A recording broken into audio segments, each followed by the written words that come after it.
Partito? Ok.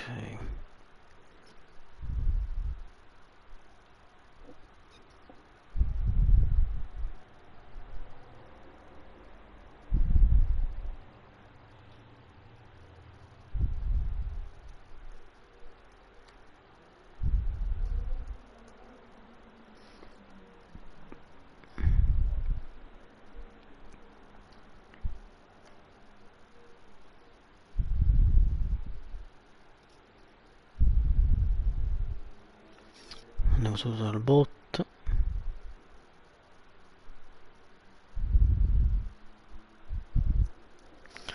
Ok, siamo ritornati di questo gioco. The Brick. Dall'ultimo episodio non mi ricordo niente, so solo che stavo piangendo.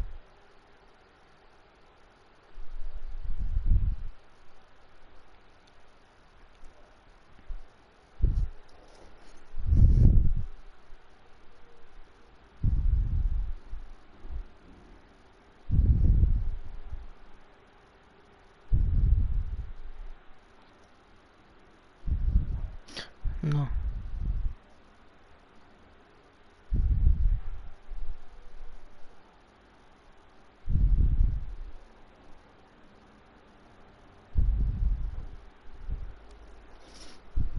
Ok, che cazzo, dove devo andare qua?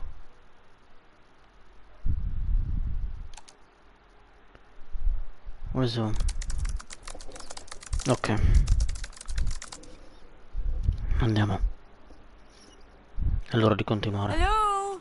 This kid, I swear. Anyone here? There she is. What is she up to? Hey, get down from there. It's dangerous. Don't worry, Mom. It's fine. Astrid.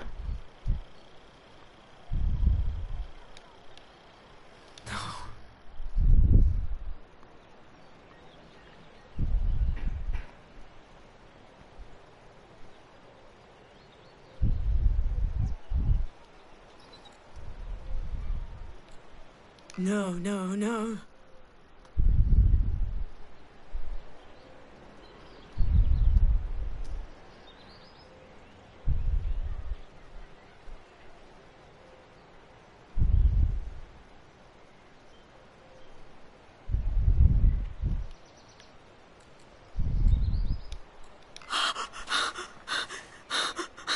I've got to get out of here.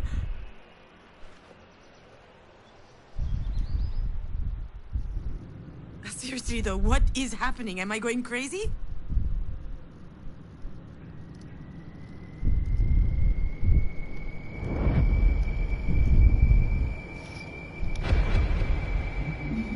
Cazzo.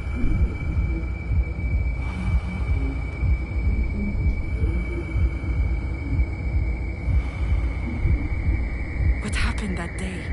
There's no way I forgot everything. It's gotta be there somewhere. Ah, but it's still such a blur.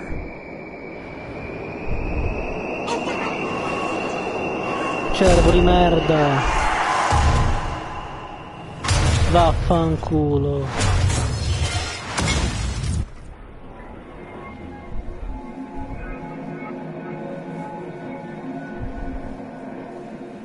Non mi ha fatto scegliere.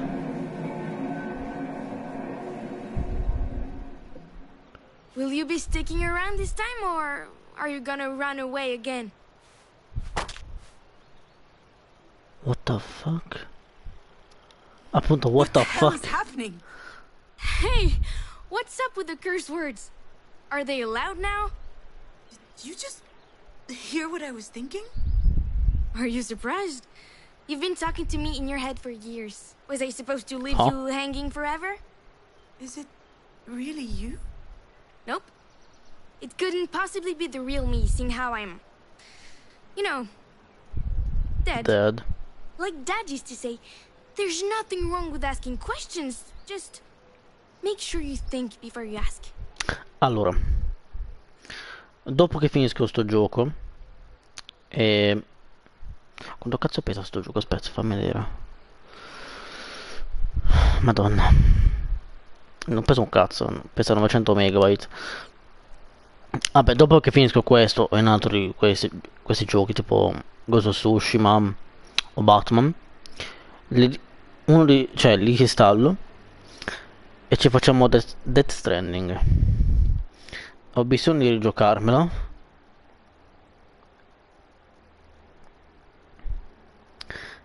perché mi ha segnato la vita, devo dire, per come è fatto. E quindi, beh, fa sempre piangere. Riprendiamo.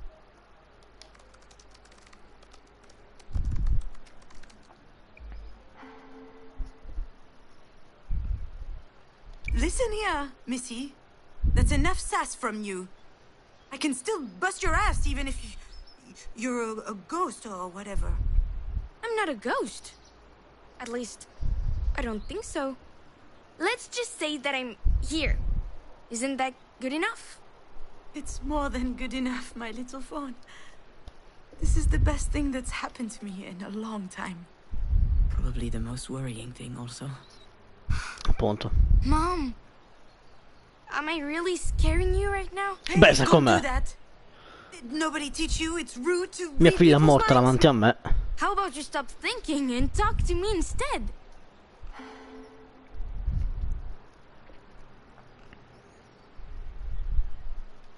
I'm so happy to see you. So am I. And I think you're very pretty. Oh, thank you, little fawn. I only sleep about 5 hours a night. My Beh, hair is so dirty that it won't budge even if I untie it, and I'm smoking more than the Amazon rainforest under Bolsonaro. I've noticed. That's very bad, by the way. That stuff kills, Mom. beh, Would that be so bad? Lame! If you really were gonna kill yourself, wouldn't you have done it by now? You're pretty sharp for an imaginary kid. Come on, let's check out what's upstairs. Oh, wow. The view's really nice. Astrid.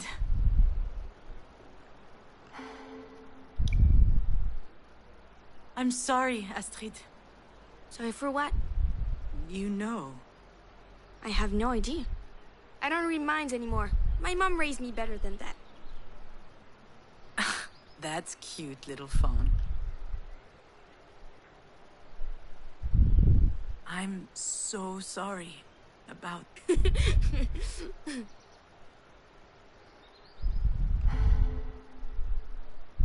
That wasn't a joke.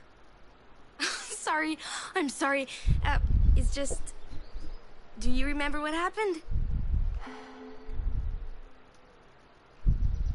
Of course I do. I was Na's birthday party. And...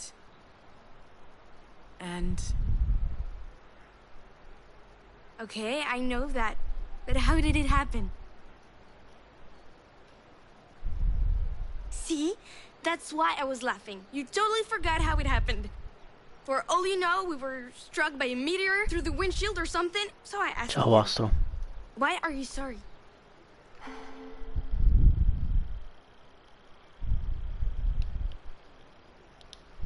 No, l'ho perso. Stop it. I Un know. attimo, Dad cambio controllo. forgot to drink my tea again. And now it's cold.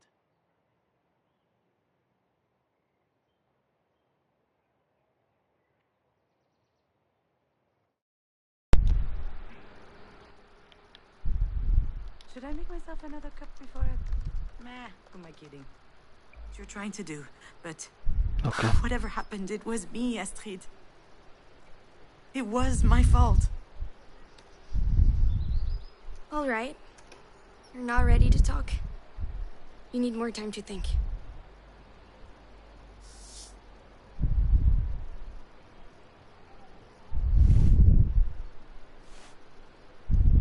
Astrid. Come back.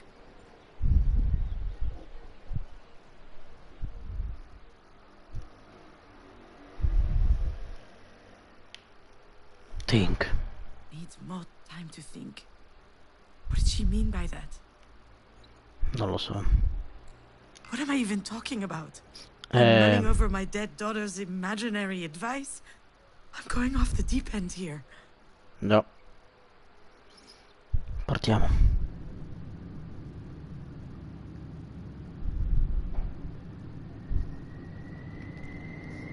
Cervo. Cosa è successo quel giorno? Ce lo ricordiamo?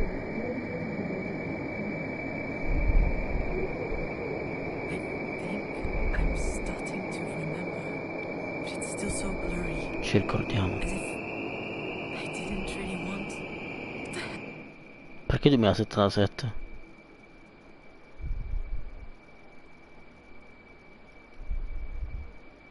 Huh?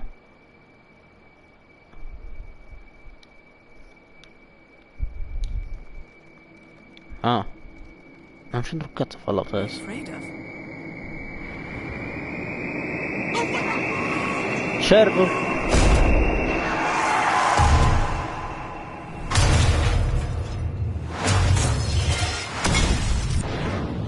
Sì, ma non c'entra un cazzo, Astro. Scegli il libro, pezzo di merda. Vaffanculo. Occhiali, occhiali, occhiali. Telefono.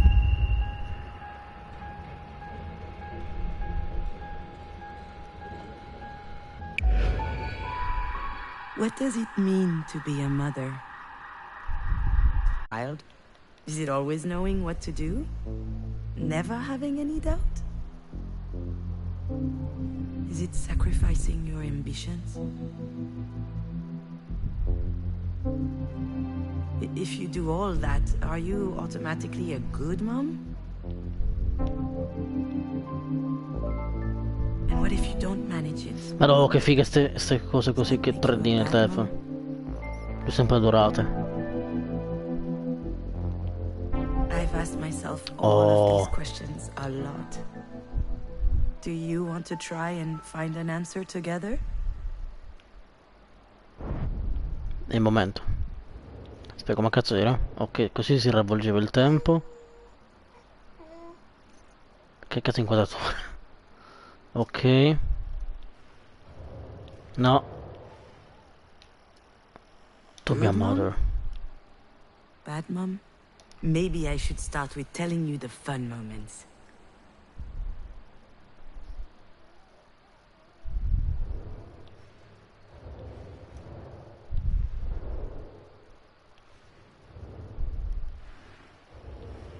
I Brave. was so fired up by your birth.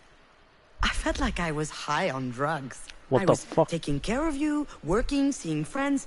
I was living. Alex and I even became involved in politics.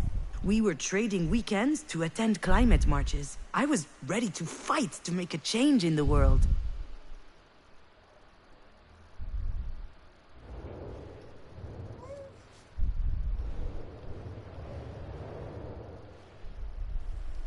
Positiva. Kind of came out of nowhere. I was feeling gunky and I was a bit late, so I decided to take a test without putting too much stock into it. And here is the picture I sent to your dad. I remember that the stick wasn't even dry yet. Can you imagine the surprise? I'll admit that back then, I didn't know whether I would be pregnant one day.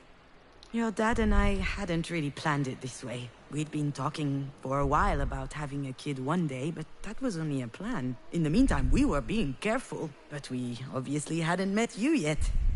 Of course, a mere condom wasn't going to stop you. As soon as I saw the test, my head exploded, my little fawn. I was happy. Just happy. Nothing else. It was Happy na na an na incredible na. feeling.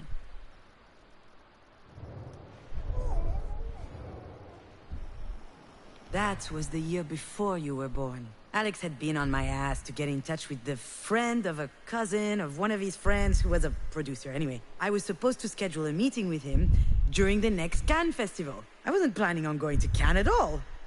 But I did what I was told. I managed to slip into a party where I eventually met the guy, and it worked out. Yeah. We spent the night smoking cigs, sounding off about the worst turkeys from the festival. And a few weeks later, I was writing a spec for a series.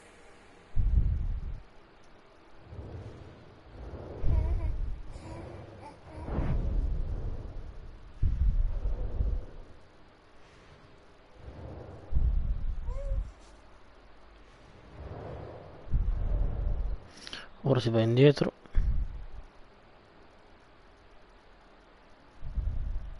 E no. Successo. Thus, within the span of a year, I delivered 2 babies. Astrid, in January, just over 8 pounds, hungry as a wolf, and a mug to die for. And then, my first professional screenplay in August. 47 pages.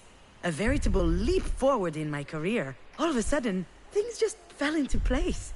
I was a screenwriter. I was getting paid for writing. Sure, it was a crappy series, but that turd paid very well.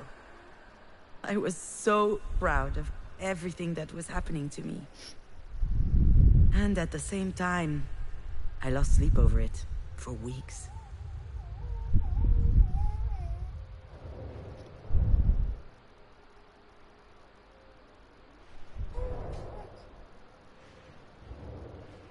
E to be a mother. Because there were some dark thoughts too. The ones your light could not dispel.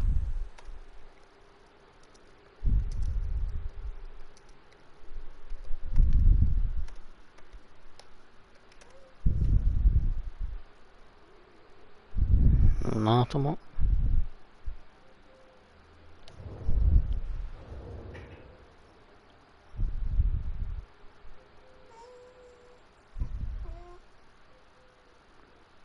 Sì, dovrò fare...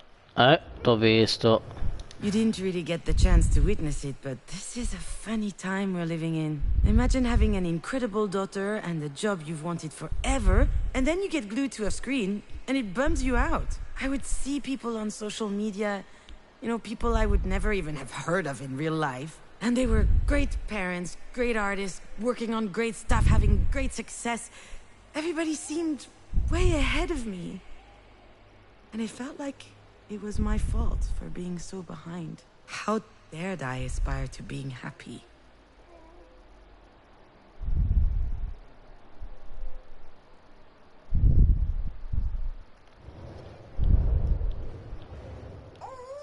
A couple of months before you were born, Marie showed up with a cardboard box under her arm. She had found the mobile. When I was preparing for your arrival, I hung it above your crib. After you were born, I would spend hours watching it turn every time you breathed. It was always moving, finding its balance. Wonderful.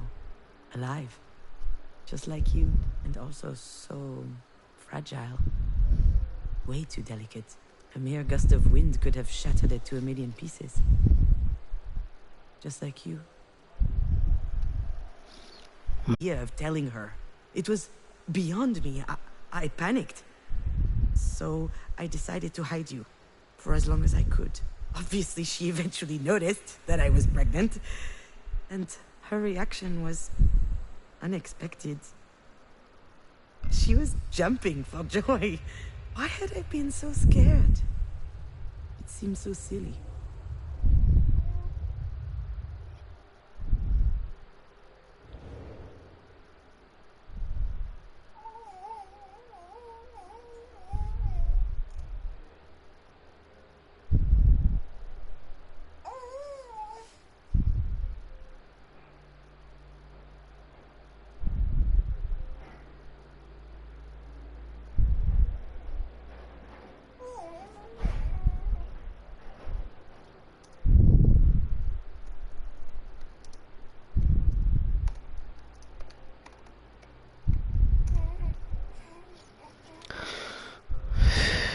Fa caldo. Ok, Astra.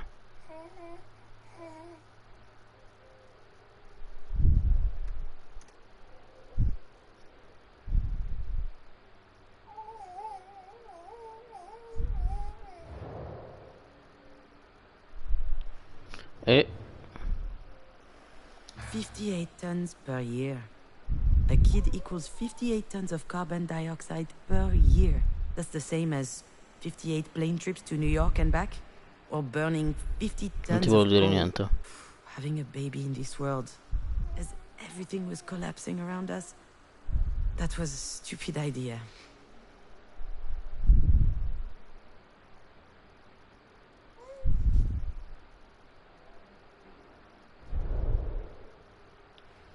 No.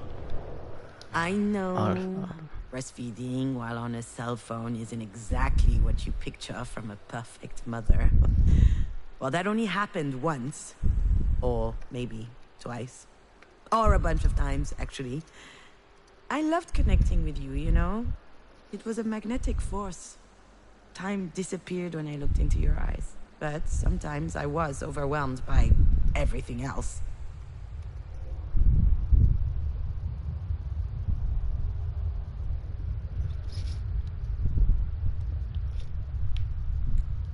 The earth that keeps on spinning, the anxiety of not doing enough, projects at a standstill while others are going full speed, and then the fear that it would all stop. That's always a little bit there. But I think I was stronger than that in the end.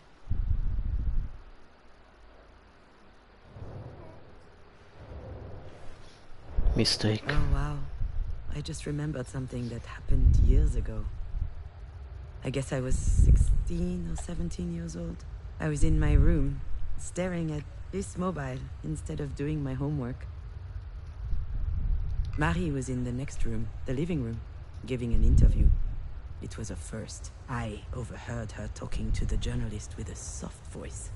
She was obviously trying to win her over. It was funny at first.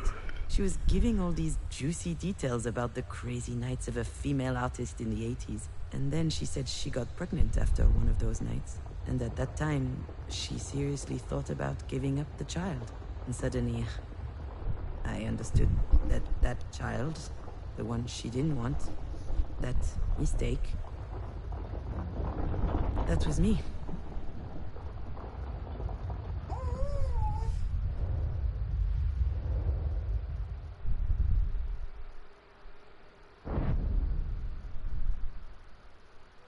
Eh. To me, being a mom was one of the greatest joys in my life. I wanted to feel you growing inside of me and then meet you and live all that, the whole experience. And writing was the same.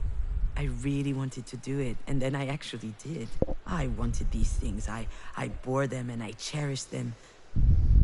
But I struggled with them too, because I was scared. I had doubts, but really most of all I had this lingering feeling that maybe I shouldn't have been there. And when I lost you, and writing had lost its meaning, that feeling came back with a vengeance. This feeling, this knowledge that whatever I do, it is not enough.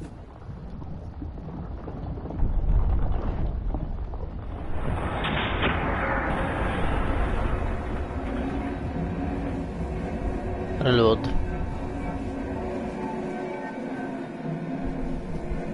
Why are you sorry? It's hard to be a good parent when you're a damaged adult. You become responsible for a life. That requires courage, confidence, and a lot of nerve. And it's really easy to get it wrong. What does that mean? How can I explain? For the first few months of your life, you were like an extension of me. You couldn't talk, you couldn't walk, you could barely see, actually. And I was feeding you out of my own body. Yuck. Yeah, yuck! Having your life in my hands. That funny feeling. That's what being a mom was all about to me. And then one day, you got sick. It just looked like a cold at first.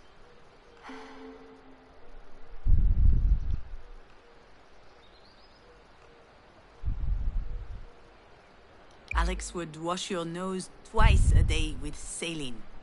Pulling neon yellow snot tentacles out of your nose amused him no end. I couldn't do it.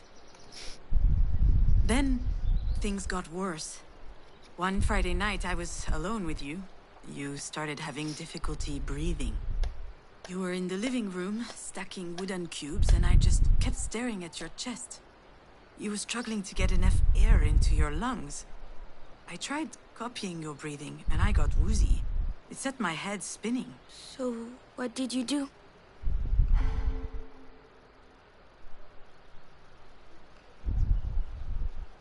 I wrapped you in a baby carrier and I ran outside.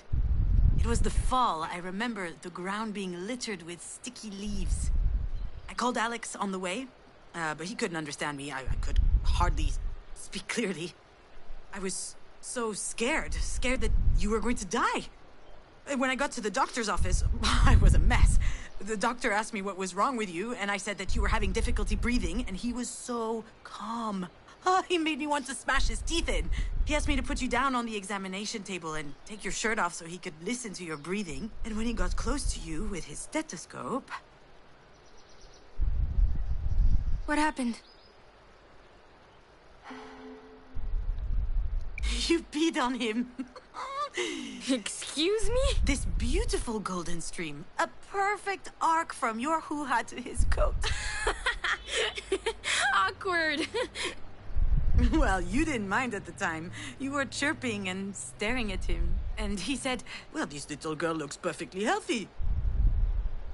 And I started crying. Well, yeah, you must have been relieved. I thought so at the time. But it was more than that.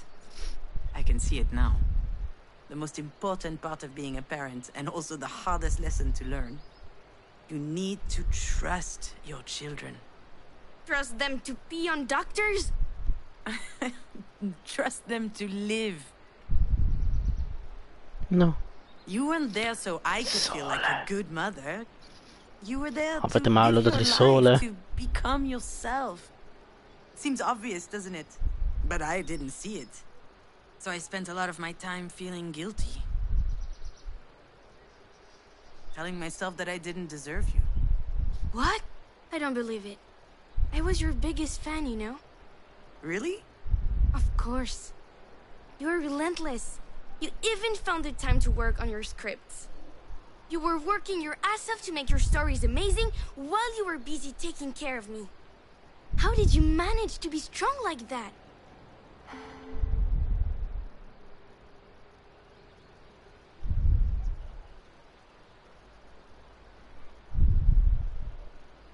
Un attimo.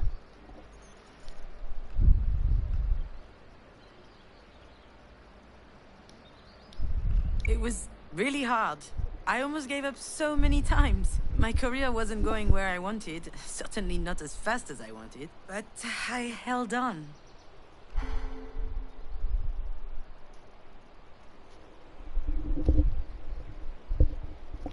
Puttana. State qua, cuffio. E vaffanculo a Cristo. Ok, sistemato.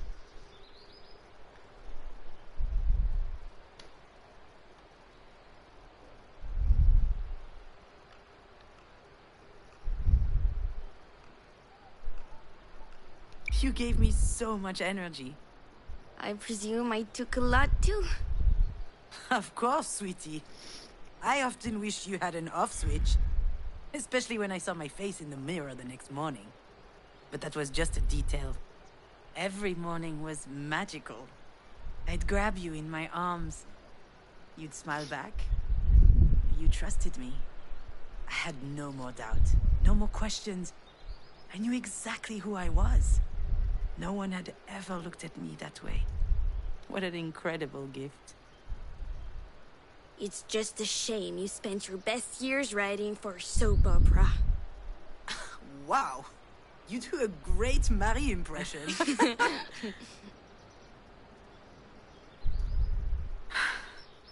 It's a bit silly, isn't it? What is? All of this. Me talking to you right now.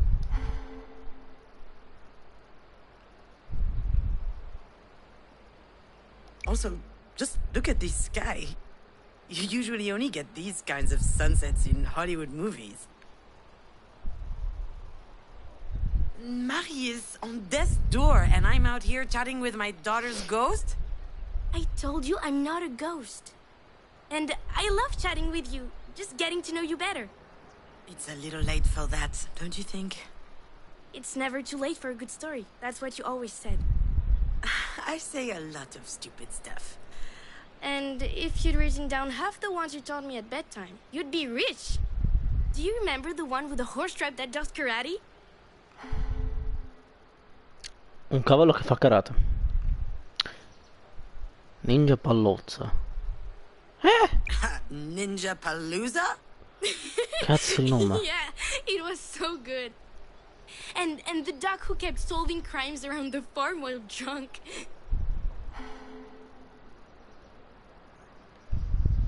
Inspector Drunkass.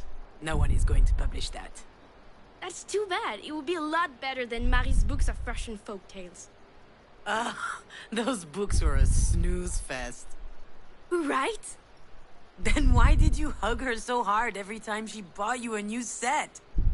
Because you can be a child and still know how to be diplomatic. Where are you up to with your script? I haven't looked at it in ages. Is your job for Grandma taking too much time?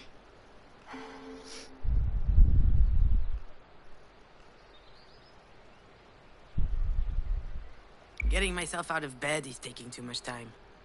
Oh, come on. Stop it. The whole depressive thing doesn't suit you. And, to be honest, I'm not too fond of the whole petulant tween thing.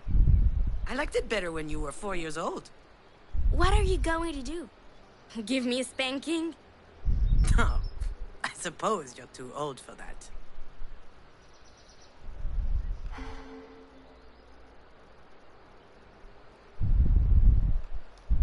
Oh, a proper mini Astrid Hofferson. Astrid Hofferson? Who's that? It's a long story. Ah, my favorite kind. Okay, but I know you, so you can't interrupt me, okay? Okay. When I was pregnant, I spent a lot of time at home. And I used that time to watch a lot of movies. All thanks to me. Exactly. You weren't even born yet, but I already loved you so much. Except one day, the internet went down. So, I was forced to comb through your father's nerdy DVDs. And the best I could find was this cartoon. Now hold on a second. What's wrong with cartoons? The opinions of a Peppa Pig fan mean nothing to me. Although, you are right. It was really good. What was it? What was it about? It was called How to Train Your Dragon. It was about dragons. Oh. Ma è che questa citazione a quello? Ma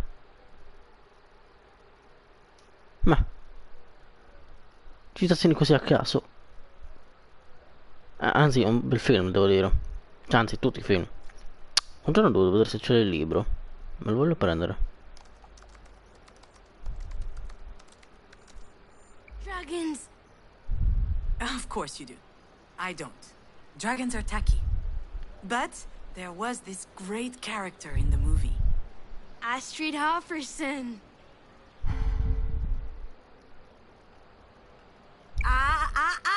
No interrupting. Sorry. I'm sorry.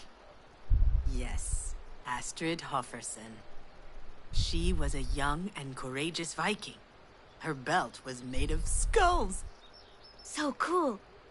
So she's the hero?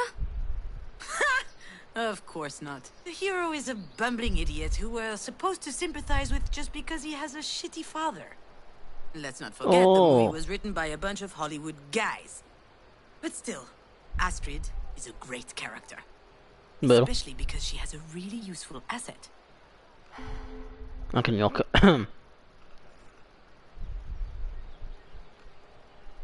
She's not afraid to change her mind. Her tribe has always hated dragons, however, when she meets one, within like 30 seconds, she understands that he's cool. Do you realize how much courage that takes? I guess change is always hard. Very hard. But maybe a little bit less so if you learn how to do it when you're young. And she's also really supportive of Harold, the idiot hero. When Ma he's povero. doubting himself, she's there for him. Not to snuggle, though. Quite the reverse. She shakes him up. She chews him out. All of this leading up to the realization that he can make it on his own. I thought that was beautiful. I told your dad that night and he laughed. He said he'd always loved that character too. And that's why my name is Astrid? It is. We were hoping you would become a warrior, a rebel, sensitive and Sì, smart. vedi, diventa un ribelle che Someone poi si like rivolta a Astrid Hoffesser. tutto. Someone like you. Excuse me? Don't be modest. You've done pretty well so far.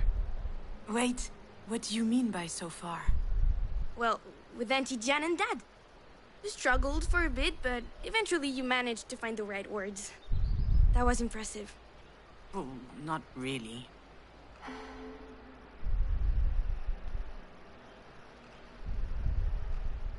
I'm lost. I'm completely lost. My brain is a mess. I've seen worse. Really? Do you remember my room? Now that was a mess. Ok, Astro. Buonanotte. Oh, my little fawn. Before you were born.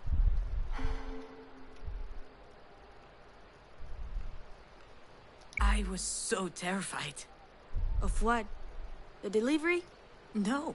Which is weird, actually, because objectively speaking, the thought of pushing a head as big as a coconut through my vagina...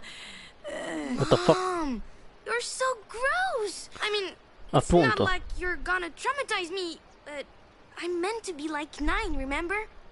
So what was it that was so scary then? I was going to share my life with someone for the first time. But you were already sharing it with Dad. It's not the same, little dear. We love each other very much, me and your dad, but we knew that it could always evaporate. I still care about him a lot, but things will never be the same between us. With you, I knew it was for life. And that was scary? I was a little afraid of losing myself, but I also loved the idea. When you were born, I knew only one thing. I'd never be alone again. That's how it was supposed to be. But I screwed it up. I was a shitty parent. Just like I was a shitty daughter and a shitty wife. And I lost you. Mom, stop. You didn't lose me. You really think that I... What? Disappeared?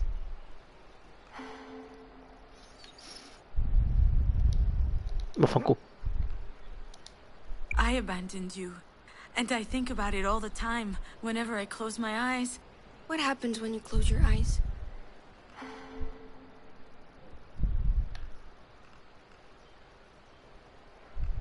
I hear the sirens. Oh, like Odysseus?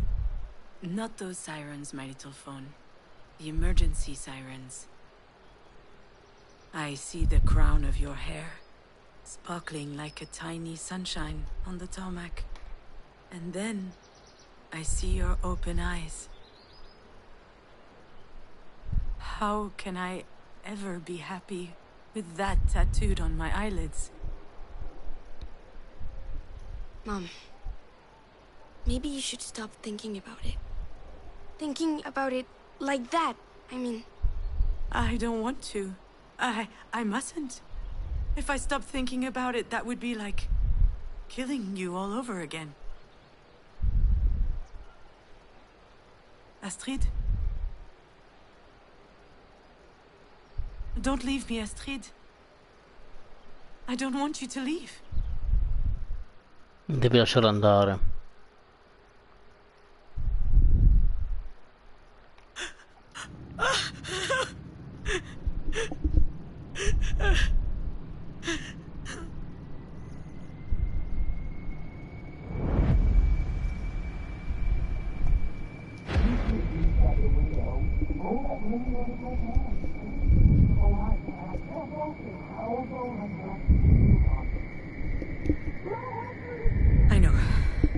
That's what I need to focus on.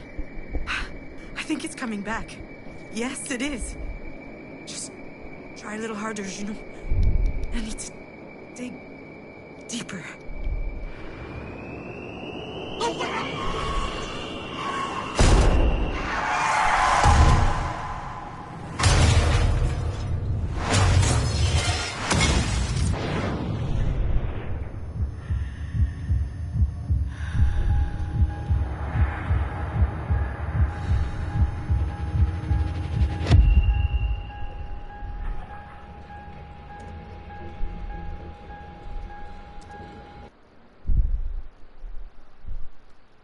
Really? Do I have to? Do I need to recall this particular exhibit of Marie's? It's a nice memory for her, obviously, but for me it's pretty bitter, even though I can't explain why exactly. A lot of memories came back to me that night. I would stand in the middle of the gallery with my eyes closed, and they'd crop up as if they were connected in some way. Come to think of it, there may be something to unearth in my own personal exhibit. We'll see. Let me show you around.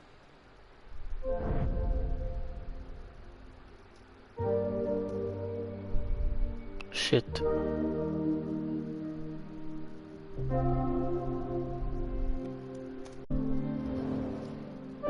Che brutto dipinto. Since the dawn of time, people have Oh, needed hanno rilasciato le ceneri della figlia.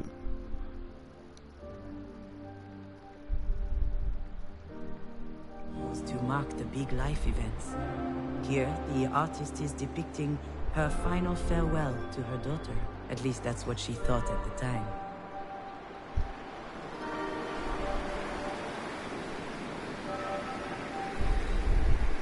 Neither Alex nor I could picture you in a tiny coffin.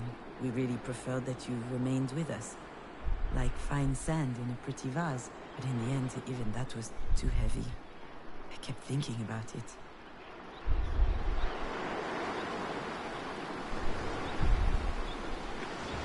One day, on a whim, I made the call. I didn't tell your father. I didn't feel like explaining. I just called Diane, and I told her to meet me over there, by the sea. And she didn't ask any questions, nothing. She just said, I'll be there.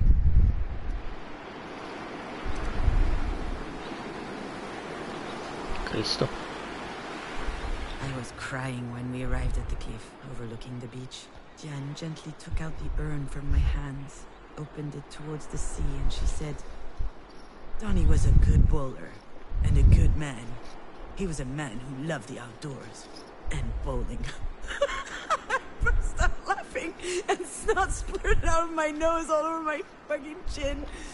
And Dan was laughing too, and 1,000 particles of you flew out around us, all up in my hair.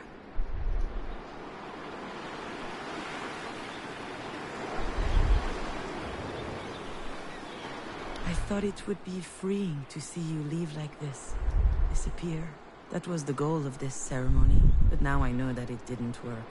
It didn't make me feel free, rather it made me feel the emptiness.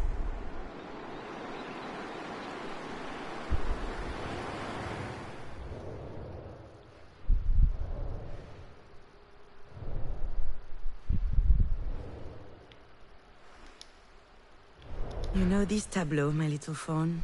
It's been gathering dust in the back of my personal collection. I haven't displayed it in ages. Here, the artist is depicting her first day at the beach with her daughter. Do you remember?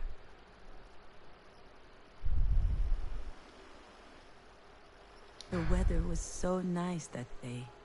We had eaten ice cream under the big umbrella. Then you pulled out your little tongue, your head got close to my arm, and I felt something cold and wet above my elbow. You taste salty, you said.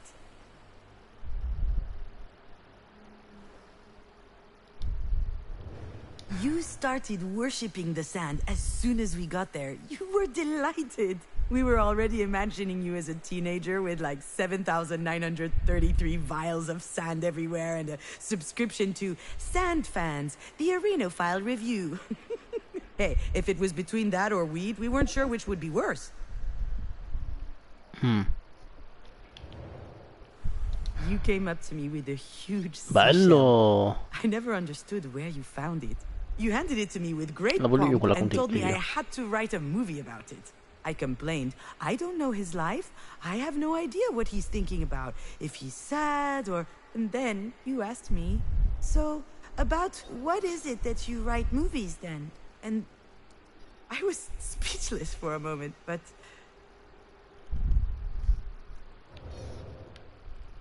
Suddenly, I felt it welling up in my heart and my stomach. Happiness. And then, that's it. That's what I wanted to write about. I'd totally forgotten this, but at one point in my life, I wanted to write about happiness.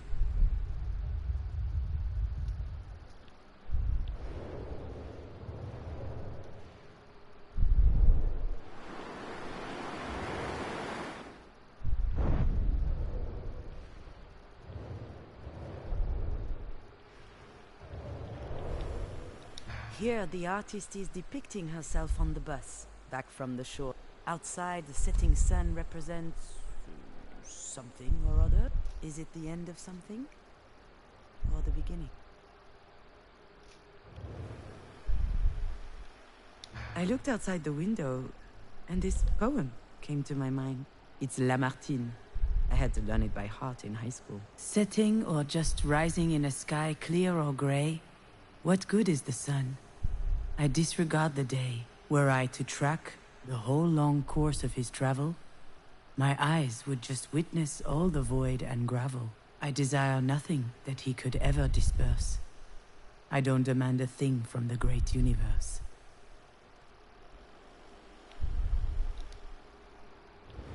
I was all by my lonesome on the bus back, with just a few specks of you.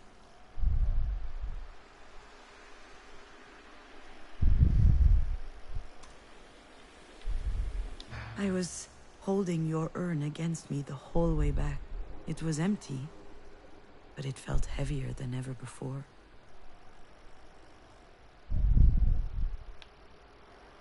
That's what I felt when I came back from the cliff. The poem, void. the empty bus, the urn on my knees. A void. Back then, I thought it was a good thing. I said to myself, maybe I can start writing now that this is done. And then, nothing.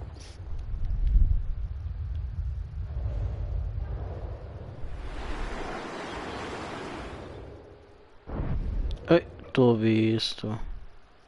I remember almost every word of the pretentious card next to Marie's painting.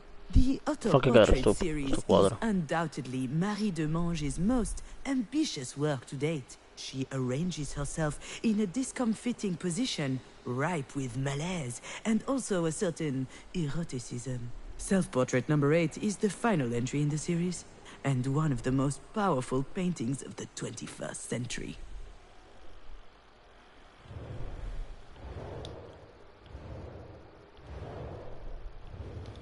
I couldn't believe how many paintings Marie had done since you died.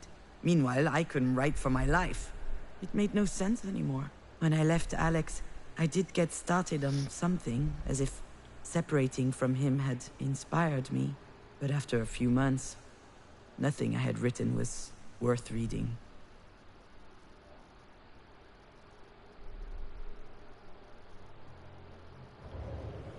Apparently the critics and the public loved it. That was the series from which everything started for Marie. I must say that there was something vibrant in these paintings. A sweet and vulnerable mystery in her eyes. It made me sick. Ispirazione. I never could bring it up with Marie.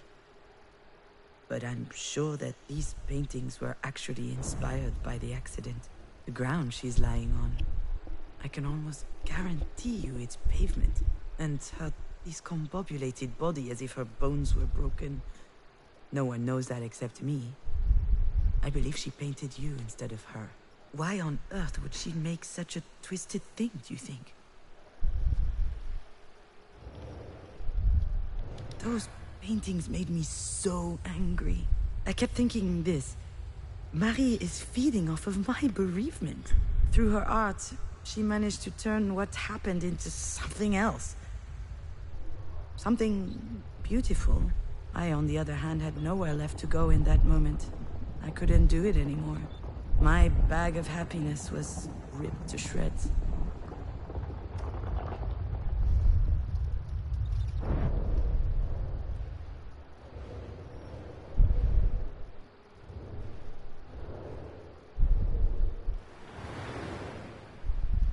Thank you for visiting this exhibit with me, my little fawn. What did you learn? When I see all of this again, I wonder what made me think that making you disappear would take the pain away. Attempting to erase every bit of you meant locking me out of this incredible little room inside my heart. The place that gave me life. The place that inspired me.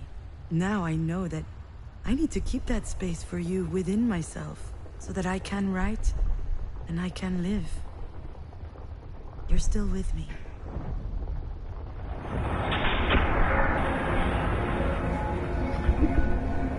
Si ritorna indietro.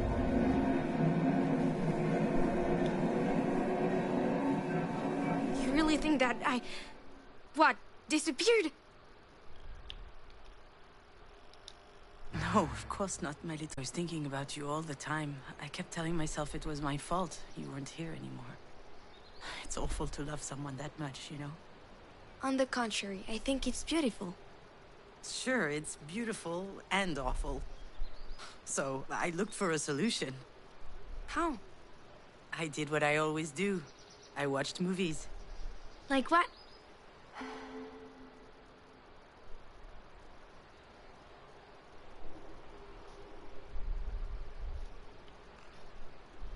Eternal Sunshine of the Spotless Mind. It's about a couple who are separating. Mom... I know. I just wasn't in the mood for rom-coms at the time.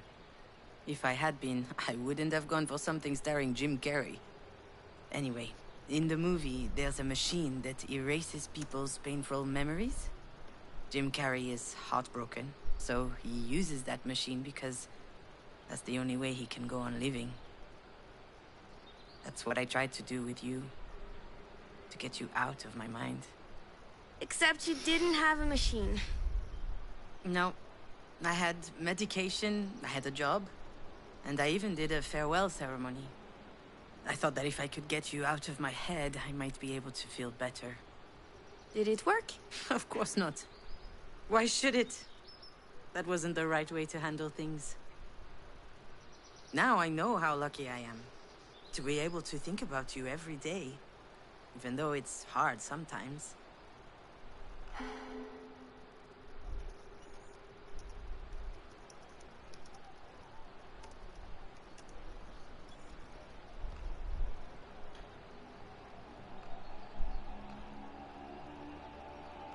I think about the downy little fluff on your arms, glistening in the evening sun.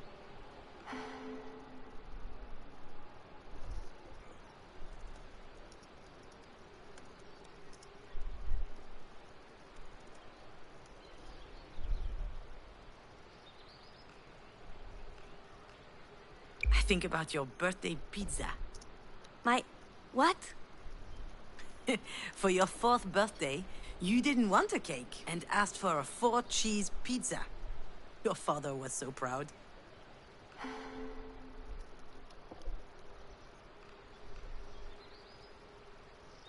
I think about the smell of your sweat when we got back from chasing pigeons at the park.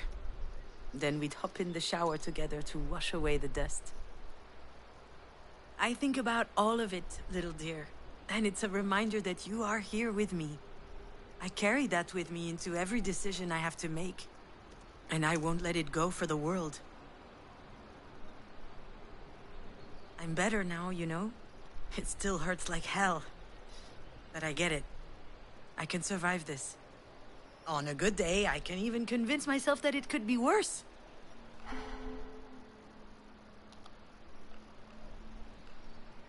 I might have never fallen in love with Alex. Really? Do I need to remind you that he's a video game developer? Those guys are terrible conversationalists. Non è vero. You've taught me all of this. You helped me open doors inside myself. That's what allowed me to grow. Of course, I'll go on without you. I have to. But it's really, really sad. How does the movie end? What movie? The Eternal Sunshine of... whatever. No. Well, Jim Carrey and Kate Winslet meet again. And since they don't remember each other, they fall in love again. But then they find old recordings of them saying horrible things about each other. And? Do they split up again? No. They decide to experience their relationships again because they want to recapture the good memories. Even though they know that it's going to hurt them. I loved that ending. I know what you mean. I understand why you're sad, Mom.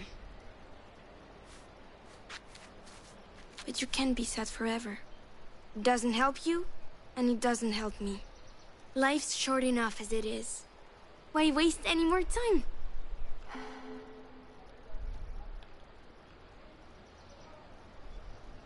Do you think it's that easy? That I can just press a button and pow? Sì. You can be so egotistical sometimes. Excuse me? Where do I fit into all this? But I was just... So what? I'm going to be a bad memory for the rest of your life? A distressing thought inside your head? Do you even realize what that means? I'm scared. Oh, what are you scared of, my little phone? I'm scared that I'll disappear. But you're already dead. That's not the point. I'm talking about disappearing from here. This is the only place where I still exist.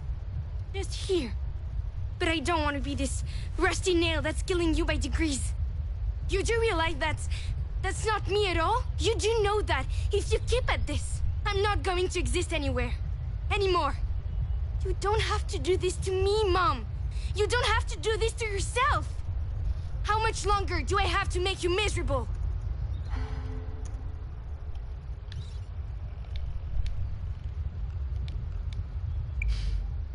I know you don't deserve that, my little dear.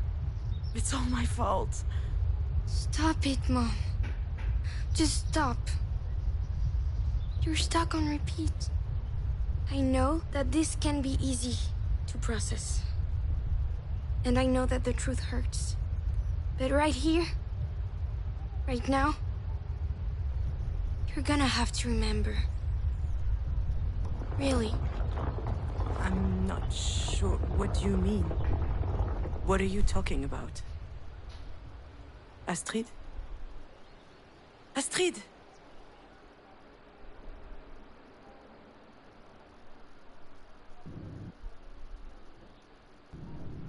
She's right.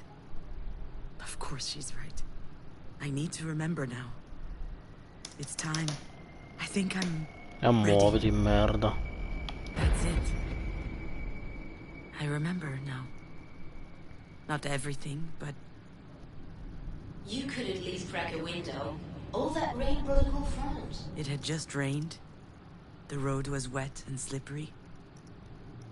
Ah, shit, I can't drive with these heels on. I didn't sleep all night. I can't focus. Also... I was exhausted. Stressed out. In no condition to drive. I was nervous about meeting with my producer. Mom, watch for the deer! I don't know why I didn't see the deer earlier. My mind must have been elsewhere. When I heard your warning, my first thought was to avoid hitting it. They were your favorite animal. So I swerved and we ran off the road. And then...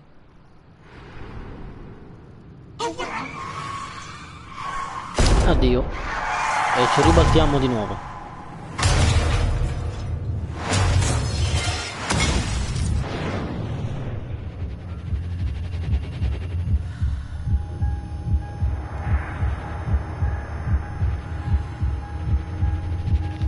Quello abbiamo mai fatto, penso.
Listen to me, Juno. You and Alex brought an extraordinary little girl into this world. Astrid was our sunshine. She gave us all a lot of light all through her tiny life. You were able to make such a being because you have it in you. The sun. And the sun never goes out. It shines. So hang on. And shine bright. I know you can.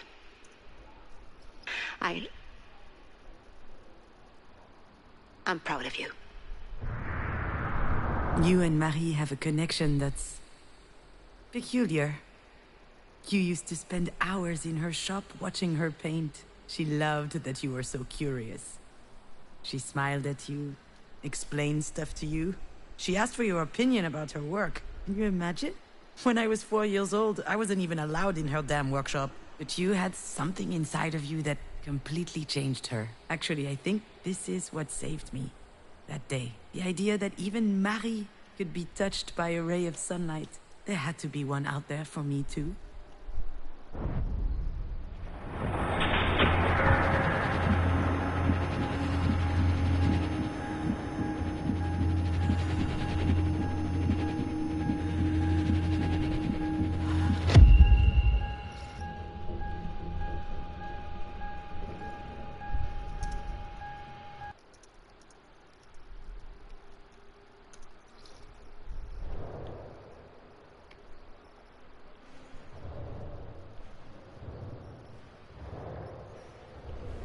Damn, June, I can't believe it.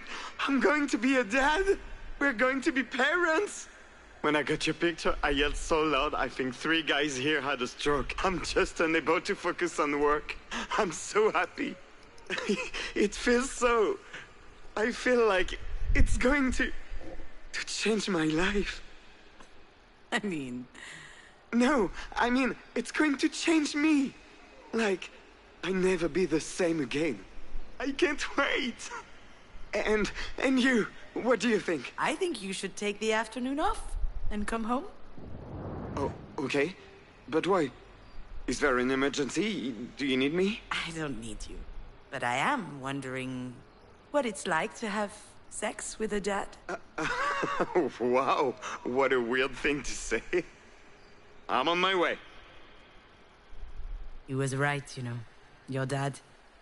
When you arrived, he changed to his core. Before you were born, he was always a bit lost, a bit wandering through his own life. But from the day you showed up, it was as if everything had become clear for him. As if he finally understood what he was doing here.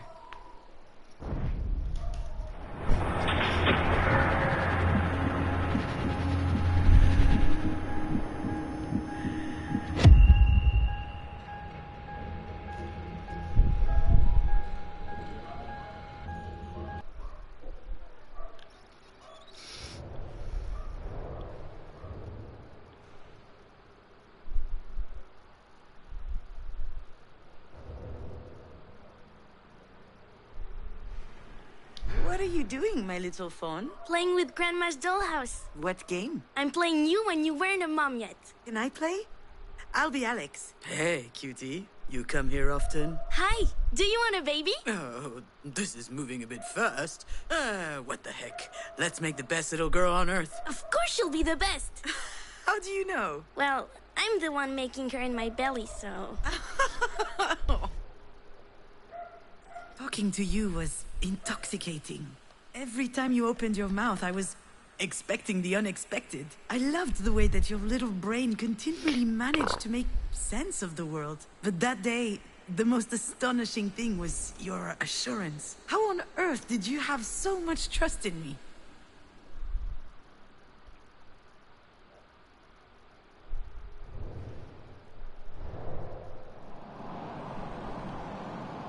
It might be the right time for me to admit it, my little fawn. You don't have magical powers. You never had any. You didn't put us under a spell. Not Marie, nor your dad or I. It's easy to hide behind the fact that your being there made everything else possible. And to convince ourselves that your not being there is forever locking us out of being happy. But that's not true. The seeds that allowed us to change were always inside of us. Sure, they were buried deeply, but they couldn't wait to grow. And you were simply an incredible, a wonderful beam of sunlight.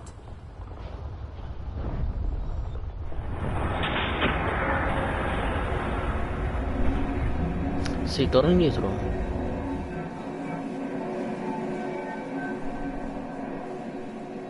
You don't have to do this to me, Mom. You don't have to do this to yourself. How much longer do I have to make you miserable?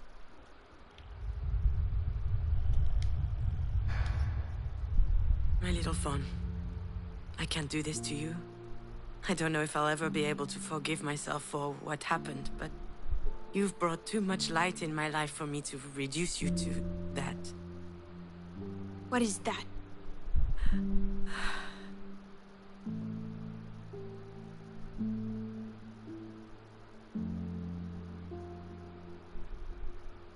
Mom, what do you mean by that?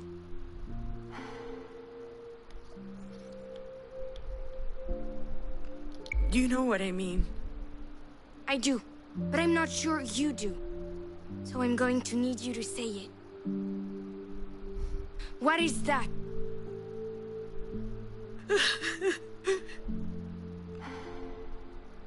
The accident. It was an accident.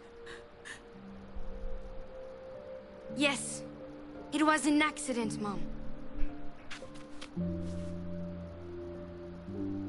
I lived a life full of joy and laughter and vibrating plastic lightsabers. You shouldn't ever have found that. And it wasn't a lightsaber. You think I don't know that? I lived a great life full of love. I will always love Dad, Marie, Diane, and you. For everything you've given me. For the cozy spot that you made for me in your lives. And then one day, there was an accident. It was an accident. Say it again. It was an accident. An accident. A disaster. A calamity. There's nothing to forgive. It's not your fault. You know that, right? Deep down. Do I? Then why do I feel all this guilt? Yeah. That's another mystery. You're angry. But are you sure that you're angry at yourself, Mom? I don't know. I believe in you. You'll figure it out. And when you do, you'll make the right decision. I think you're ready now. I'm ready. Thank you, little fawn. Thank you for your help. You can leave now. I've got this. I know.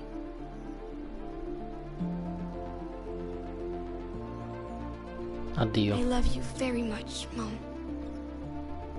E ora dice addio al fantasma immaginario di suo figlio. Me too, Astrid. I love you very, very much.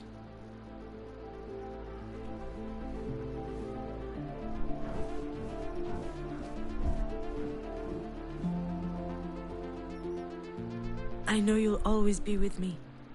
I can feel you are here, and it gives me strength. And I'm going to need a lot of that if I'm going to go in there. But Marie needs me, and we have a lot to talk about.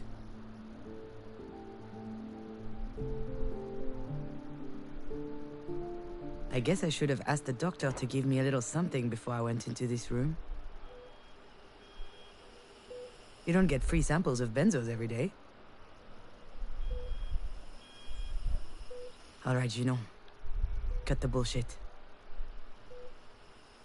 Hi, Marie. Oh, la madre. Sorry I made you wait.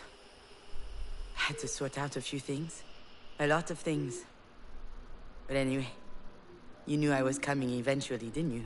You've always had this weird gift of knowing what we're about to do before we even think about doing it. Once again, you were right.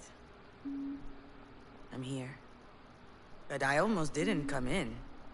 I was close earlier, but I just stood outside the door. I was angry at you. I don't even know why. I mean, you're not exactly the warmest mother in the world. Still, why are things so complicated between us? Why do I always feel so threatened when I'm around you?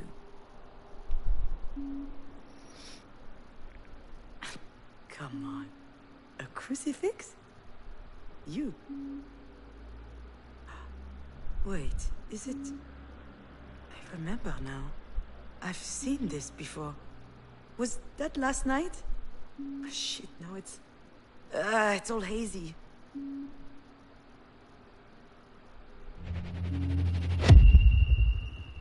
Oh, ricordo così?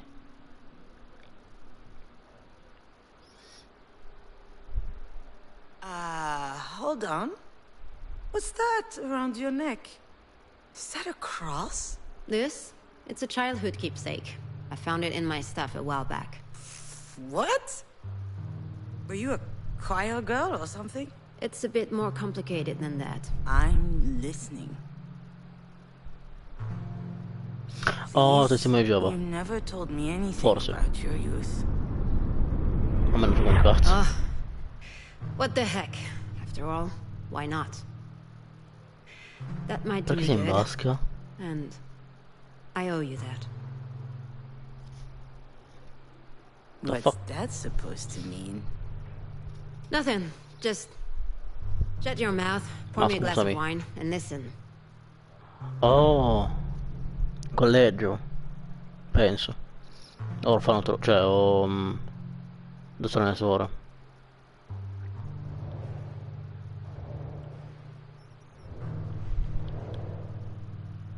We used to live in a small village in the east. Grey, boring, and hideous. People were dumb and mean, always keeping tabs on others to tear them down. And of course, these fakers were in church all the time. I spent years in that cesspool, never asking questions. When I was 14, let me tell you, Jesus was my best friend. I would tell him about everything I did wrong in my head. And let me tell you, I was a terrible kid. Nosy, ill-behaved, always running around. A tiny devil. And also, I had this desire and fire in my chest. Nasty thoughts. But I really thought that he loved me as I...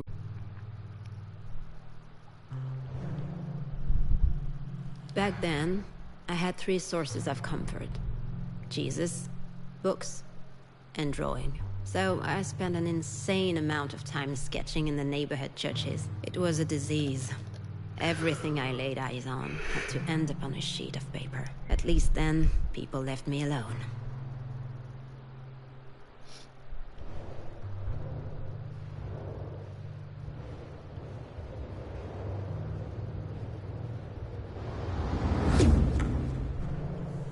Otherwise, let me tell you that I never got a minute of peace. Family with 4 kids living in a 2-room apartment. So, I looked after them. Washing them. Doing their homework. I was the oldest. 7 years ahead of my oldest brother. Those little ones were like my own kids. My mother had too much work. At least, while I was taking care of them, didn't have those weird desires.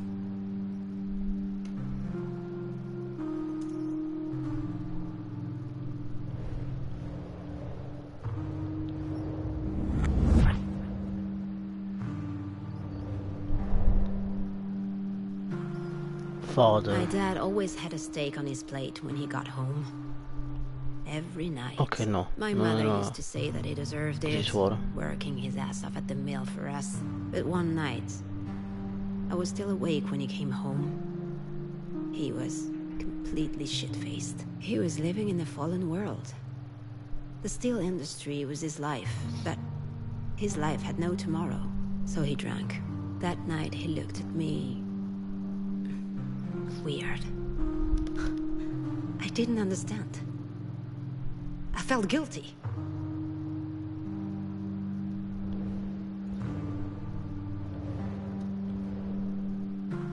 Secret. We were two peas in a pod, my aunt and I. She was the whore in the family. She didn't want to settle. Ma sembra She Marilyn had kids. Monroe. She had escaped to live the crazy life in Paris. Freedom. The exact opposite of my mother. One time, she told me something about my mom and dad. Something that blew everything else up. There was an evening dance. He was 19, and she was 15. According to my aunt, he was a bit tipsy. He brought her into a small clearing, and there, he forced her. They had to get married in a hurry after that, when they learned that my mother was pregnant. Cazzo. Pregnant with me. My mother always worked her butt off. She would work one factory job after the other, then clean up rich folks' homes. I used to think she was the bravest person in the world. And the strongest. Of course, she had her own temper. She would get into these screaming matches sometimes. And she would drink too. But I was convinced that I could trust her. I went out with some girlfriends and boyfriends. We only went to the movies, but she lectured me. "You're bringing shame on this family," she said. "People at church are talking. Something bad's gonna happen to you if you keep tempting men." I answered that if it ever happened to me, I, for one, wouldn't marry my abuser. She hit me. For the first time. She hit me again later. I was getting slapped around because she hated her life. I was blaming her for not fighting back. I wasn't going to let her treat me like this.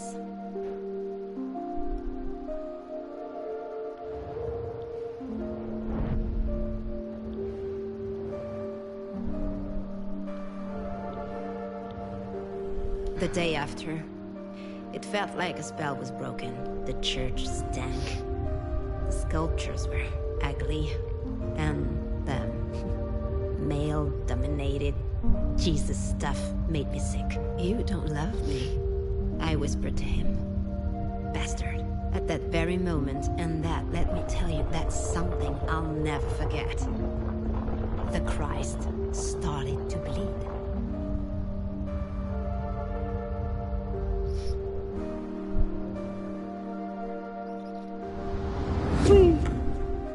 Oh. I had my first period right after my tantrum at the church. I was Beh, era already incinta. 14 years old. Pretty late. But then, my body started to develop.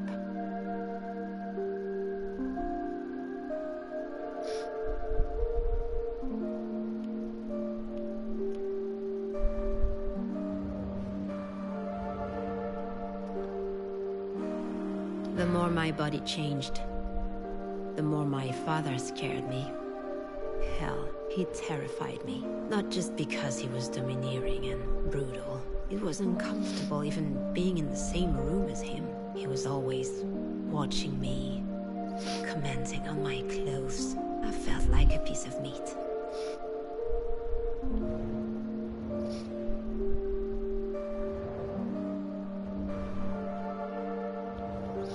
The last time she raised her hand to me, she hit me so hard. My nose started bleeding. We were having another fight about one of my outings. By that time, I was going out for real. Just to spite her. You know me. She called me a harlot. So, I bit back. At least I'm not gonna stick with the first guy who knocks me up. Didn't have time to finish saying it. Whack! She slapped the shit out of me, and she spit out. If it were up to me, you're the one I would have dumped. It's stupid. But that struck me right in the gut. And that's when it came up, boiling. The rage. I tasted blood in my throat. I couldn't think straight. My ears started ringing. I felt a jolt running through my body. Then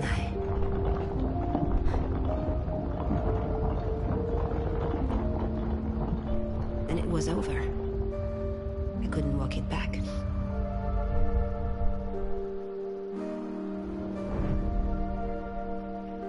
This cross is the only thing I have left from her, you know? I took it when I left home that very night. I stole it from her. I don't know why I took it. I used to do that a lot back then. Steal stuff, but I'm happy I did it. It gives me a chance to think about her, to remember, never to be like her.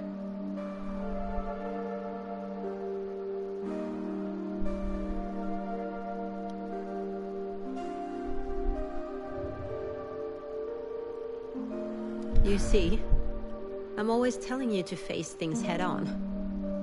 But that day, I left. I met with my aunt in Paris, with just a few cents in my pocket. I never saw them again. Not her, not him, not the kids. And I never turned back.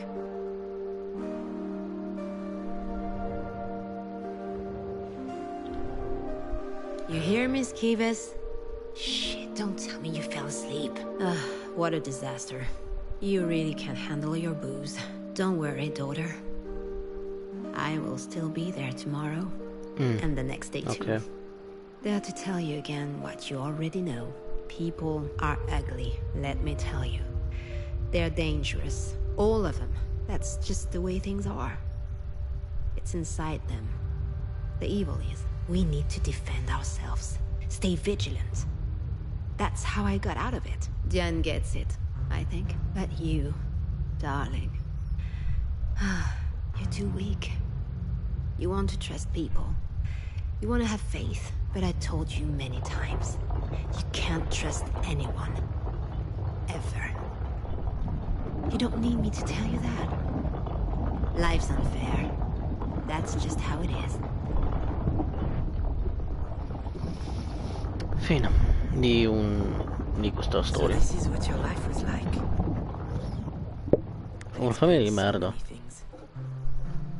Now I understand why you can't trust anyone. Why you don't let anyone love you. Anytime I think about how it must have been for you, it's increasingly obvious. How lucky I was to have Astrid. Every second of my life I spent with her was filled with happiness. You never got to have that. Not as a daughter. Nor as a mother. But how could I forget what you told me last night? I mean, I wasn't all there. Too little sleep and too much wine. But for the first time in your life, you open up a little and I nod off. It's absurd. As if I didn't want to hear it. Was it that I was angry that you waited so long before telling me? Or was it something else? Something I didn't want to look in the face until now?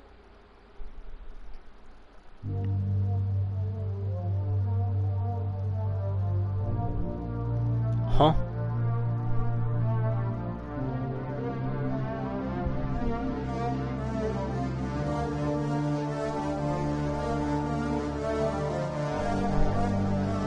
What the fuck? What the fuck happened? Che finiamo in Stranger Things.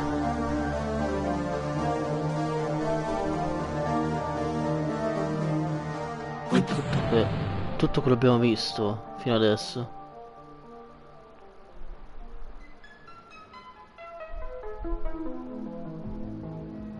Sta crollando all'ospedale? Abbiamo visto il libro, non abbiamo visto forse. L'accendino. Non mi ricordo. Cioè, abbiamo visto tutto, ma l'accendino non mi ricordo. Ah, ok, ora ricordo. Ah, c'è il telefono. Posso passare tipo una... No, ok, no.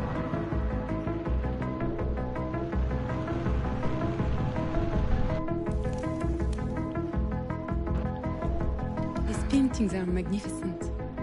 But how do you do it? Oh, well, that's hard to put into words.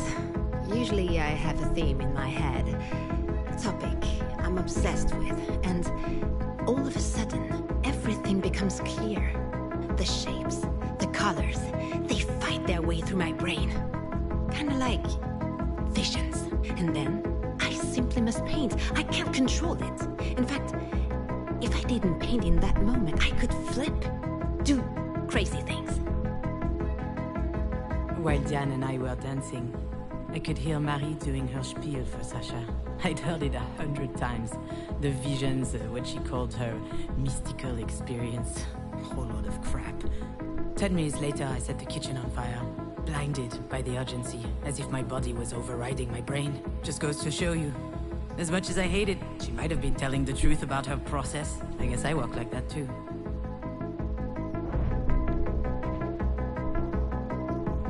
Un attimo, eh.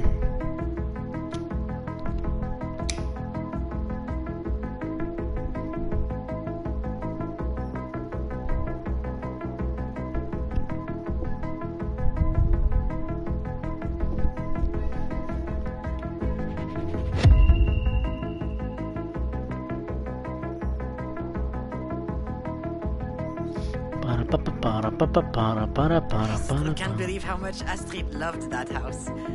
Why are you surprised? It's awesome. Really? Well, yeah. Have you looked at it up close? There's all these little intricate details. You can open the doors, move the furniture, turn on the lights. Marie must have spent a lot of time on it. I don't know. I think it's an awesome present. When Alex said that, I was reminded about my mobile. Just like the house, it was magnificent, intricate, exquisite. I believe that's why I kept it in my room for so long, hanging above my bed. These two presents were the two singular proofs that Marie cared for us. That was her way of saying she loves us.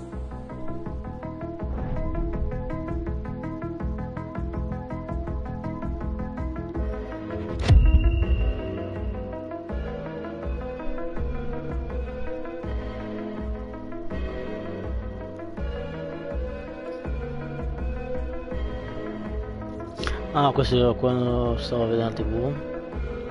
E trovi... Salve. Niente. And so, you're working for Marina. It's not like that, Alex. Like what? I don't know, like, I don't know what I'm doing? Like, I left you to run back to my overbearing mother's clutches? No, you're wrong. That's not it, I'm well aware that you don't need your mother. She's the one who needs you. For a moment there, I thought Alex was out of his mind. Marie needing me?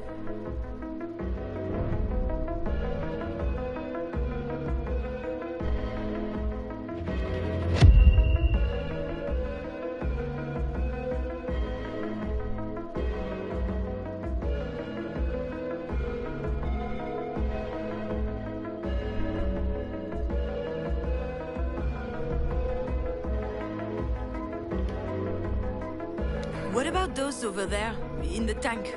Are they still alive? Of course. The true connoisseur prefer to cook their lobsters at the last minute. And I'll take them. Absolutely, miss. Do you want one or two? I want them all. I mean, there's about 2 dozen in there. Did you win the lottery or something? I'll need one of your coolers too, for the road. I drove to the ocean, opened the box and threw them back in the sea. Freeing them was pointless, laughable even. But it felt amazing. I was able to change things. I could reject the fact that it is what it is. Just say no. What's the point in being alive if everything's already been decided for us?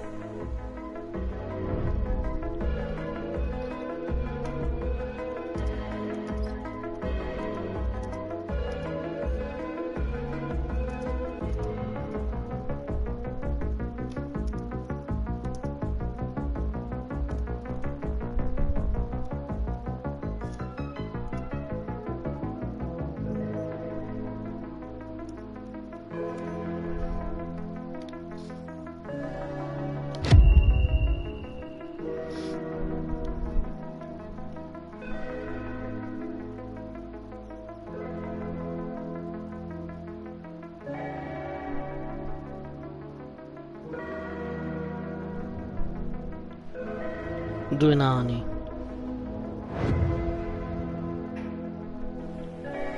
Where did Lie. the bird go? Oh, it's gone. It is? Yes. Early this morning, I opened the windows to let in some fresh air. It jumped on the edge of its box, looked at me, and then it flew away. Oh. Did it look happy? It did, my dearest daughter. It looked so happy. That was a lie, of course. I know that now. But I believed that beautiful story at the time, without reservation. That's another thing which doesn't work in my relationship with Marie. The fact that she would lie to me because she doesn't believe I'd be able to face the truth. The fact that she doesn't trust me to deal with it.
Help. Thank you. What for? You know what for. For what you just told me. For not giving up on me. For your help. Listen to me, dear. One thing is for sure on this wretched earth. A single thing. It's that you don't need to thank me. For anything. I'll see you Monday at the studio. I found that really weird at the time. This whole exchange. First of all, Marie saying beautiful things, sounding more loving than ever before. But on top of that, her almost scolding me for thanking her, as if extraordinary circumstances had forced her out of her self-imposed duty to come to terms with it.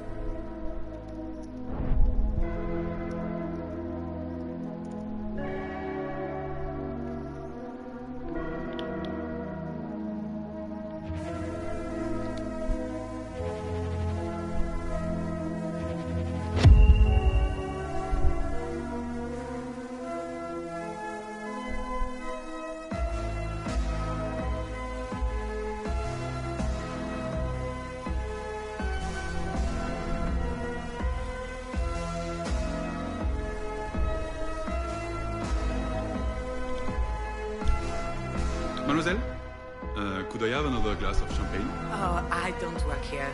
I'm Marie Demange's assistant, also her daughter. A daughter. Remarkable. But you don't look anything like her.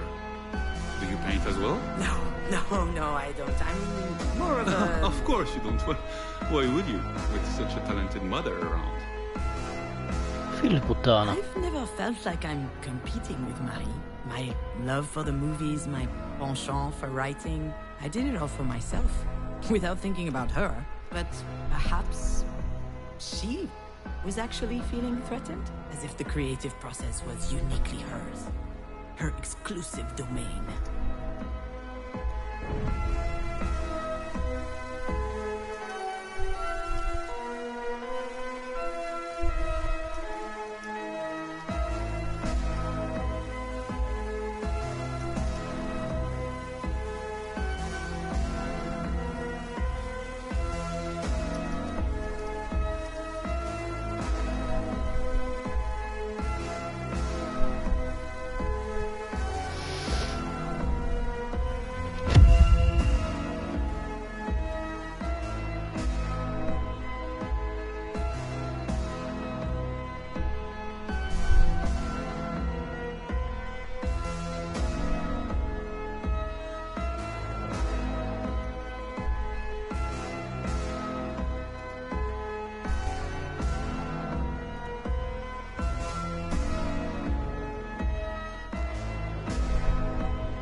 thank you for the mobile. I can't believe you managed to find it. Oh, it's nothing. You want to stay for a bit? Coffee, maybe? No, thank you. I gotta go. I have, a meeting. A meeting? Yeah, a thing. Don't worry about it. Say hi to Alex for me. Oh, I'll call him. He's just in the next room. Oh.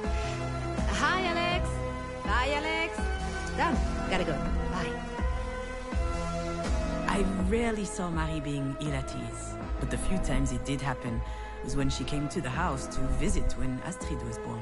It was as if she felt like she was intruding on our family. Maybe because she didn't know what it was like having one.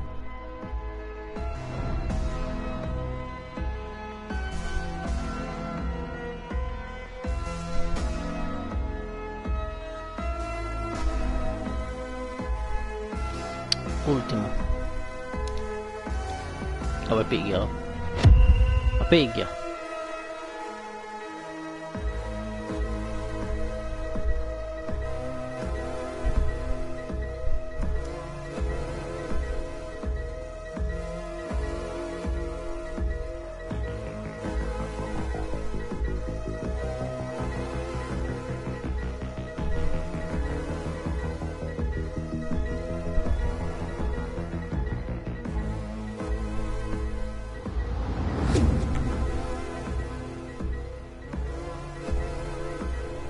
This isn't news to you.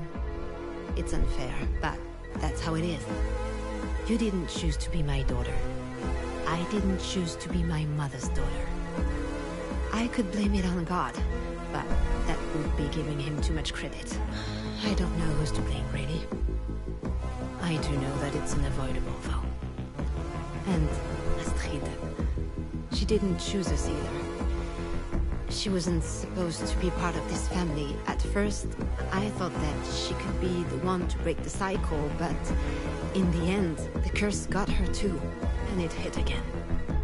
Harder. My shitty curse.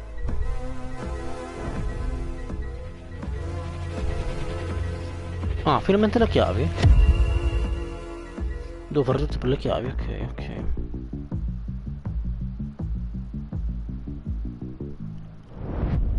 Niente.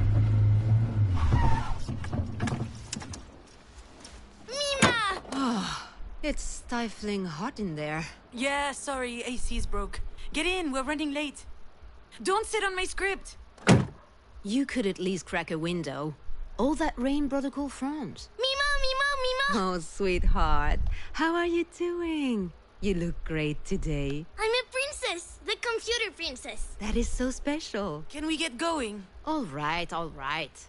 We have time. I don't. I need to drop off Astrid at Mina's and then I have a meeting at the production office to show my... Just start the car. That will teach me to ask you for a special favor. Yeah, this is the third special favor this week, Marie. Just go. In great.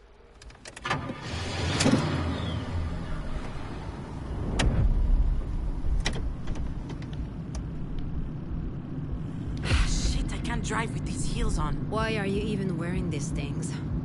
Silly me, just dressing up for a business meeting. Sweetie, what present did you bring for me now? A Play-Doh pizza factory! I love pizza! You look really flushed, dear. Are you too hot? Let me take your coat off. Marie, what on earth are you doing? Just for 1 second. Forget it. Sit down. We're almost there. Just watch the road. You sit I'm down almost... right now. Stop that. You are worse than a traffic cop. No, c'ha ragione. Siete quasi arrivati perché cazzo di...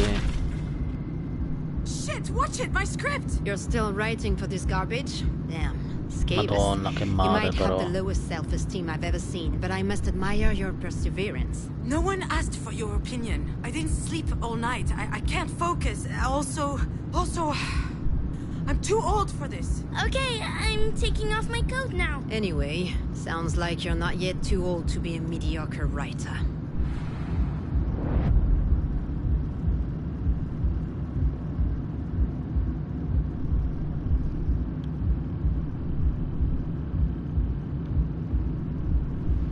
Marie, please. This... Un attimo.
Ah, il piede. Too much praise. I have to prod you some way or another. You are so incredibly lazy. And they keep coming. All these flowers, really, I can't. Nothing ever comes easy to women in this industry. I had to build it all myself. No one was there to help me. I slept 4 hours a night when you were born. I worked all the time to provide for your needs. Oh, you really gave me everything, Marie, except perhaps self-esteem. Oh, and a father. You're not making sense, June. You and your sister would be nothing without me, and you know it. You're both churlish and fearful. I gave you everything, and you're just squandering it all to write soap operas. Maybe you'd be a better writer if you had to toil a little bit more. Who knows? Che stronzo. Mom, I need help with the thingy. What's that, my little phone? Sure, just change the subject. I am not changing the subject. We weren't talking. What am I supposed to say when you get mad like this? I get mad because I believe in you. Stop yelling! We're not yelling, sweetheart.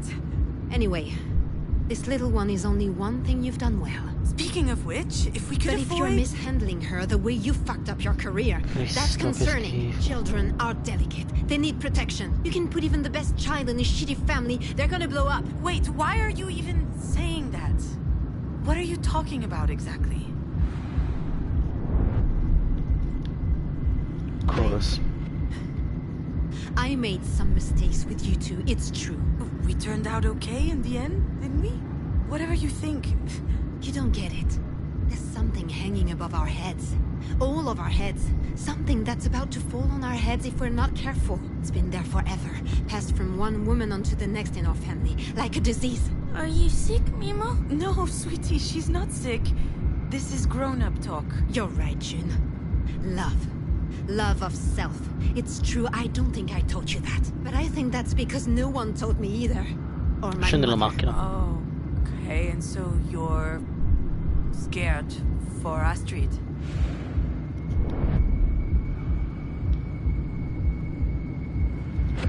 Hold on.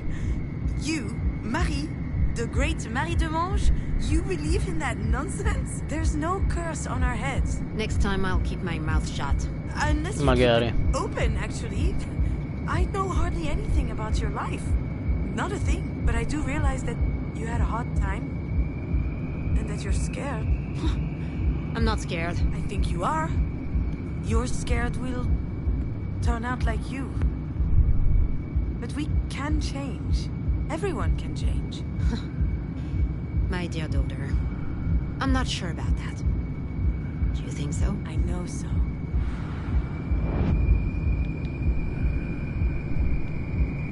And that's all thanks to you.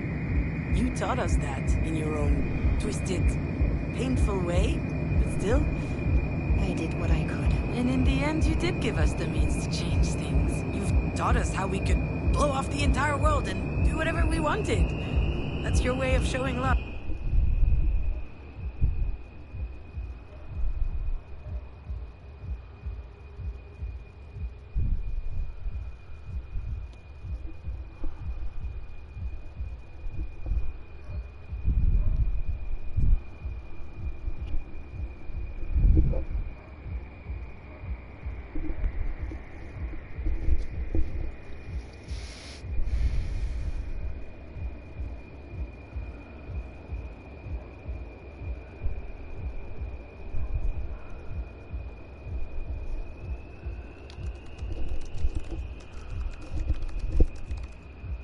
Don't you think?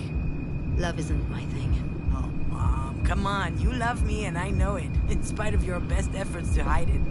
I can feel it, and I love you. And I love you too, Mimo. Oh, thank you, dearest. Makes me so happy to hear you say that. I like it better when you're nice. Why are you not in your seat? What are you doing standing up? Marie, why is Astrid completely unlatched? She was sweating. I just took off her sweater. No big Shit, deal. I told you to keep her safety belt on. Are you kidding me? You know, you're so uptight sometimes. Unbelievable. I am not uptight. I would just like you Mom, to... watch for the deer.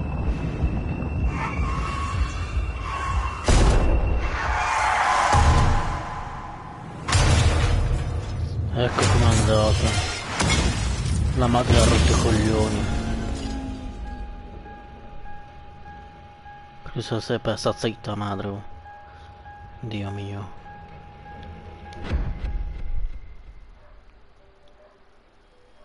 It, it was you? You knew, didn't you? The fight, the unlatched safety belt. I'm sure you remembered, and you didn't say anything. You just hung me out to dry with my feelings of guilt. That's it. That's the real reason.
Un attimo, Ricarica basta.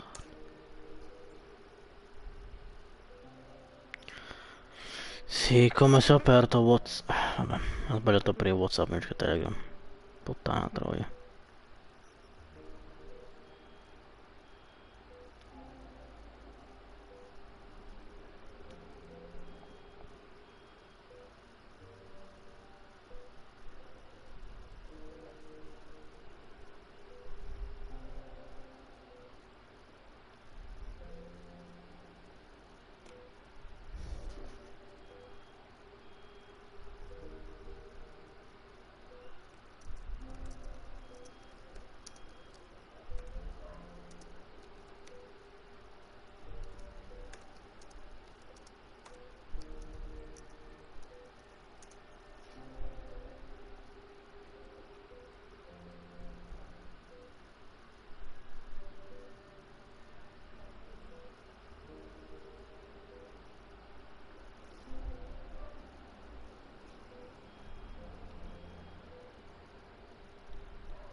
Rokan.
That's why I was so mad at you.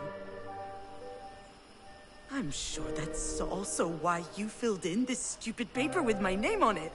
You probably thought that if anything happened to you, it would be some kind of divine justice. I would have a choice of what to do with you.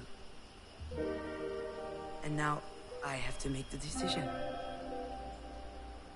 So what am I supposed to do, Marie?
E niente, dobbiamo vederci noi per il finale.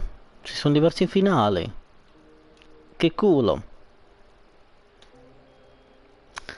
Come ha detto Vicky, ci sono diversi finali. Ce l'abbiamo nel culo.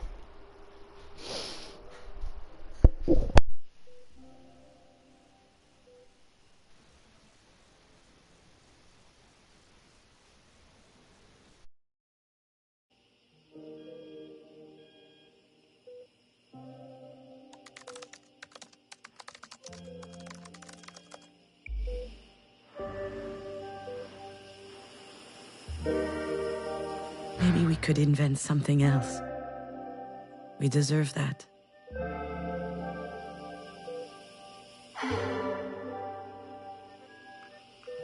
You know, Marie, I figured out what you're missing. You've been fuming inside for years because you have no hope.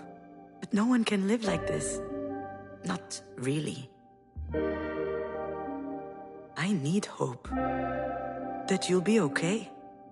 That you will heal. That life will go on. And maybe even one day, you and I can talk. Really talk. About everything. And if, unfortunately, things don't turn out that way, if you were to die, at least we'll have had this. Hope that things change. Hope to change. I'm not forgiving you, Marie. As Astrid would say, there's nothing to forgive in an accident. The only one I want to forgive is myself. I forgive myself for my failures. For not believing in myself for so long. I'm sorry I had such a hard time realizing how strong I am. In my own way. I have the strength to live. I even have the strength to help you live if it comes to that.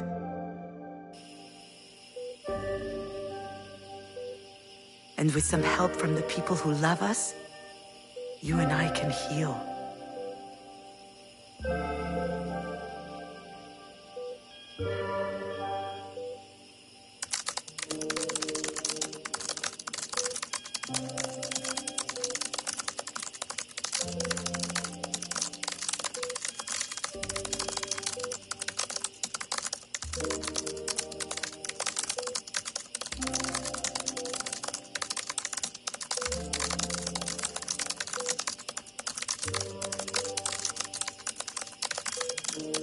Mom, you promised we'd go to the park.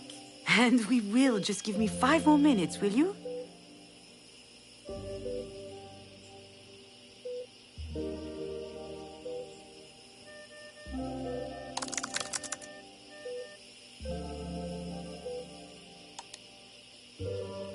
Mom! All right, Achille. Here we go.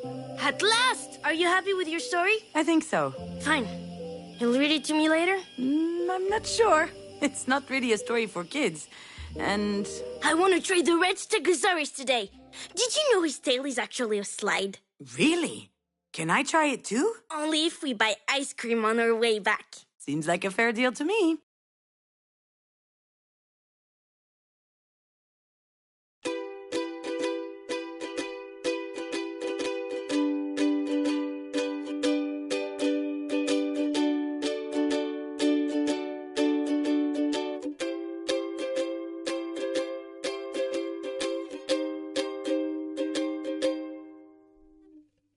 Gone are the times when I fell into my bed like a rock with no need to grind, no weed.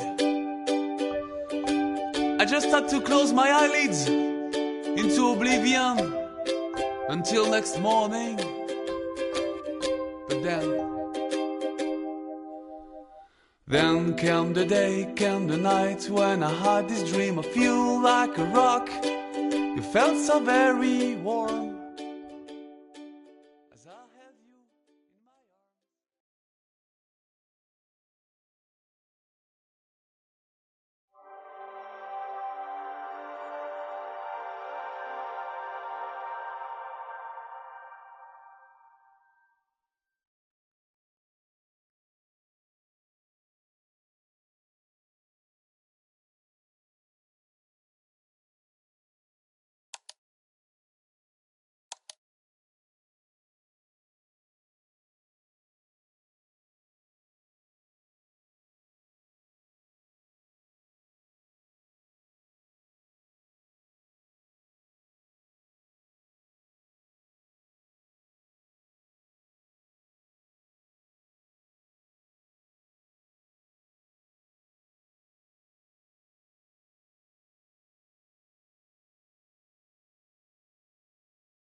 have a confession.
I have a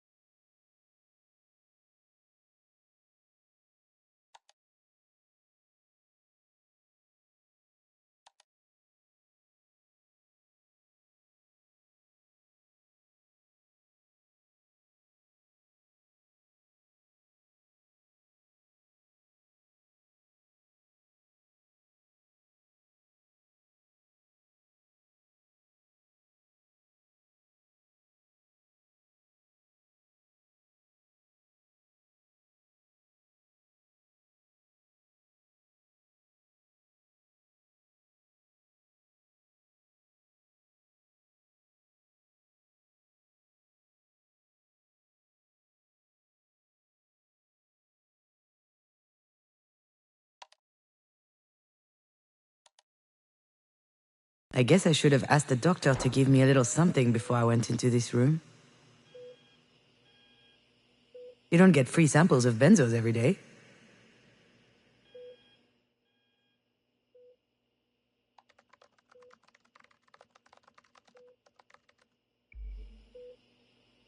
All right, Gino. Cut the bullshit. Hi, Marie. Sorry I made you wait. I had to sort out a few things. A lot of things. But anyway, you knew I was coming eventually, didn't you? You've always had this weird gift of knowing what we're about to do before we even think about doing it. Once again, you were right. I'm here. But I almost didn't come in. I was close earlier, but I just stood outside the door. I was angry at you. I don't even know why. I mean, you're not exactly the warmest mother in the world.